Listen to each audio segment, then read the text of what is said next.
বাজারে এখন সজনে ডাঁটা প্রায় সব সময়ই পাওয়া যায়, তাই সিজন হোক বা অফ সিজন যে কোনো সময়েই আপনারা এটা তৈরি করে নিতে পারেন। আর এটা যে স্বাস্থ্যের পক্ষে কতটা উপকারী সেটা বলার অবকাশ থাকে না।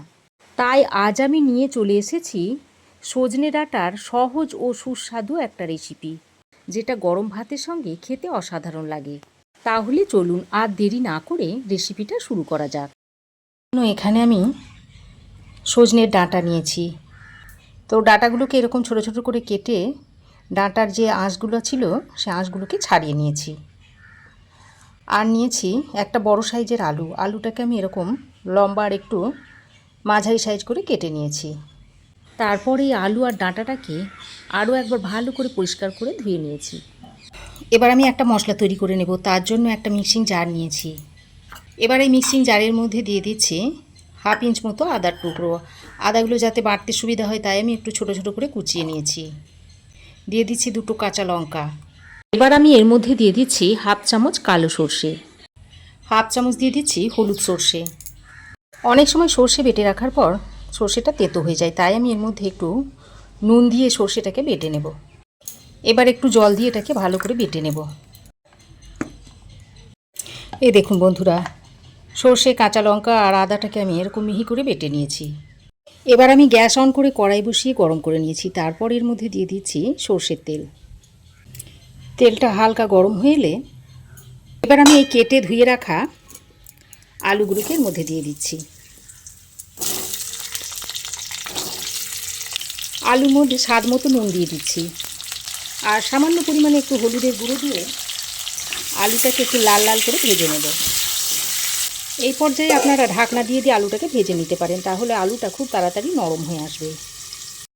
মাঝে মাঝে এরকম ঢাকাটা খুলে আলুটাকে এরকম নেড়ে চেড়ে মিশিয়ে নিতে হবে।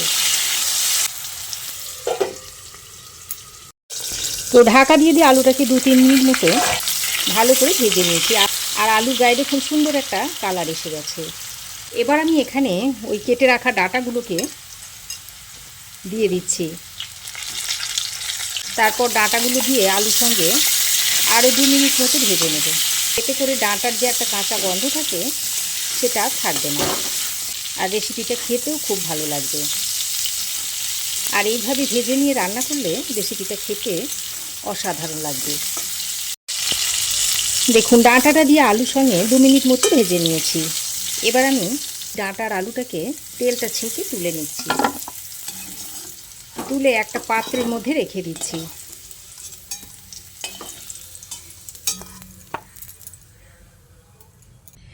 তারপর ওই কড়াইয়ের মধ্যে বাকি যে তেলটা রয়েছে তার মধ্যে দিয়ে দিচ্ছি 1/2 চামচ কালো জিরে আর একটা শুকনো লঙ্কা দিয়ে দিচ্ছি। তারপর ফোড়নটাকে কয়েক সেকেন্ড ভেজে নিয়ে এর মধ্যে এই সর্ষে বাটাটা দিয়ে দিচ্ছি। মিক্সিং জারের মধ্যে যেটুকু মশলা লেগেছিল তাতে অল্প পরিমাণে জল দিয়ে সেটা ওইখানে দিয়ে দিচ্ছি। তারপর ফোড়নের সঙ্গে মশলাটাকে খানিকক্ষণ কষিয়ে নিচ্ছি। এতে করে আদার কাঁচা গন্ধটা আর থাকবে না। আমি এখানে ফোড়নে কালো জিরেটা দিয়েছি, আপনারা চাইলে এখানে সাদা জিরে কিংবা 5 ফোড়নও দিয়ে দিতে পারেন, তবে কালো জিরে দিলে খেতে খুবই ভালো হয়, তাই আমি কালো জিরেটা দিয়েছি। তো 2 মিনিট মতো মশলাটাকে ফোড়নের সঙ্গে ভেজে নিয়েছি। তারপর আমি এখানে প্রথমেই দিয়ে দিচ্ছি 1/2 চামচ পরিমাণ হলুদ গুঁড়ো। রঙটা যাতে সুন্দর হয় সেই জন্য দিয়ে দিচ্ছি 1/2 চামচ কাশ্মীরি লঙ্কার গুঁড়ো। দিয়ে দিচ্ছি 1/2 চামচ জিরে গুঁড়ো আর 1/2 চামচ দিয়ে দিচ্ছি ধনে গুঁড়ো। তারপর মশলাটাকে খুব ভালো করে কষিয়ে নিচ্ছি। দেখুন, গুঁড়ো মশলাটাকে দিয়ে আরও 2 মিনিট মতো লো ফ্লেমে ভালো করে কষিয়ে নিয়েছি। এবার আমি এর মধ্যে একটা বড় সাইজের টমেটো বাটা দিয়ে দিলাম। এবার এই টমেটো বাটাটা দিয়ে আবারও মশলার সঙ্গে খুব ভালো করে কষিয়ে নিচ্ছি। আর এই সময়ে আপনারা একটু ঢাকা দিয়ে কষিয়ে নিতে পারেন, তাহলে মশলাটা ভালোভাবে কষানো হয়ে যাবে। তো ঢাকা দিয়ে আমি 2 মিনিট মতো মশলাটাকে ভালো করে কষিয়ে নিয়েছি। আর দেখুন, মশলা থেকে খুব সুন্দর তেল ছাড়তে শুরু করেছে। এবার আরও একবার ভালো করে নেড়ে চেড়ে মিশিয়ে নিয়ে এবার আমি এর মধ্যে ভেজে রাখা আলু আর ডাঁটাটা দিয়ে দিচ্ছি।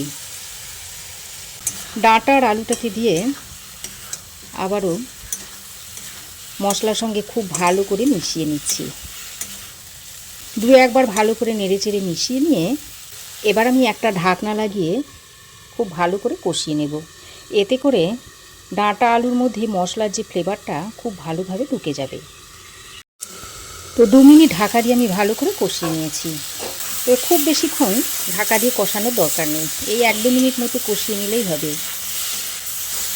তারপর ভালো করে একবার নেড়েচেড়ে মিশিয়ে নিয়ে এবার আমি এর মধ্যে পরিমাণ মতো জল দিয়ে দিচ্ছি। তারপর জলটা দিয়ে খুব ভালো করে নেড়েচেড়ে মিশিয়ে নিচ্ছি। তবে খুব বেশি জল দেওয়ার দরকার নেই, ডাঁটা আলু সেদ্ধ হবে সেই পরিমাণ জল দেব। আমি এটা খুব বেশি ঝোলঝোলও করব না, আবার খুব বেশি মাখো মাখোও করব না, একটু মিডিয়াম গ্রেভি রেখে এটাকে নামিয়ে নেব। তো খুব ভালো করে নেড়েচেড়ে মিশিয়ে নিয়েছি। এবার আমি এর মধ্যে স্বাদ মতো নুন দিয়ে দিচ্ছি আর 2টো চেরা কাঁচা লঙ্কা দিয়ে দিচ্ছি। দেখুন মুখটা আমি চিড়ে নিয়েছি, এতে করে ঝাল হবে না, কিন্তু ডাঁটা আলুর সঙ্গে সেদ্ধ হয়ে এর ফ্লেভারটা দারুণ সুন্দর আসবে। তো ভালো করে নুন আর কাঁচা লঙ্কাটা দিয়ে মিশিয়ে নিয়েছি। নিয়ে এবার এটাকে ঢাকা দিয়ে 5-6 মিনিট মতো রান্না করে নেব। ওদিকে রান্নাটা হতে হতে এদিকে আমি একটা তরকা প্যানের মধ্যে নিয়ে নিচ্ছি 1/2 চামচ মতো 5 ফোড়ন আর 1/2 চামচ দিয়ে দিচ্ছি কালো সর্ষে। এবার এই 5 ফোড়ন আর কালো সর্ষেটাকে হালকা করে ভেজে নিচ্ছি। আর মশলাটা যখন এইরকম চটপট করতে শুরু করবে তখন মশলাটাকে নামিয়ে নিতে হবে। নামিয়ে সঙ্গে সঙ্গে একটা ছড়ানো পাত্রে ঢেলে নিচ্ছি, যাতে করে মশলাটা পুড়ে না যায়। তারপর এটাকে হালকা ঠান্ডা করে গুঁড়ো করে নেব। এদিকে ততক্ষণে 4-5 মিনিট ঢাকা দিয়ে আমি ডাঁটা আলুটাকে রান্না করে নিয়েছি। আর দেখুন ডাঁটা খুব ভালোভাবে সেদ্ধ হয়ে গেছে, আলু দেখুন খুব সুন্দর সেদ্ধ হয়েছে। এবার আমি স্বাদটাকে ব্যালেন্স করার জন্য অল্প একটু চিনি দিয়ে দিচ্ছি। আর ওই যে মশলাটাকে ড্রাই রোস্ট করে গুঁড়ো করে রেখে দিয়েছিলাম সেটা এর মধ্যে দিয়ে দিলাম। আর এই মশলাটা দেওয়ার কারণে রান্নার স্বাদটা একদম দ্বিগুণ বেড়ে যাবে, অসম্ভব টেস্টি হয়। একবার আপনারা এইভাবে ট্রাই করে দেখতে পারেন। তো সব কিছুকে ভালো করে মিশিয়ে নিয়ে গ্যাসের ফ্লেম বন্ধ করে ঢাকা দিয়ে স্ট্যান্ডিং টাইমে রাখার পর সার্ভ করে দিচ্ছি। দেখুন ডাঁটা আলুর তরকারি দেখুন কত সুন্দর দেখতে হয়েছে। তো এবার এটা আপনারা গরম গরম ভাতের সঙ্গে সার্ভ করে দিতে পারেন। তাহলে বন্ধুরা, আমার এই আজকের সজনে ডাঁটা আলু রেসিপি আপনাদের কেমন লাগলো অবশ্যই একটা কমেন্ট করে জানাবেন। ভিডিওটি ভালো লাগলে একটা লাইক করবেন। আর এমন আরও সহজ ও সুস্বাদু নিরামিষ রেসিপি পেতে চাইলে চ্যানেলটি সাবস্ক্রাইব করে পাশে থাকা বেল আইকনটি অন করে রাখবেন। আজ তাহলে এ পর্যন্তই, আবার দেখা হবে নতুন কোনো রেসিপি নিয়ে নেক্সট এপিসোডে। সে পর্যন্ত ভালো থাকবেন, সুস্থ থাকবেন। ধন্যবাদ।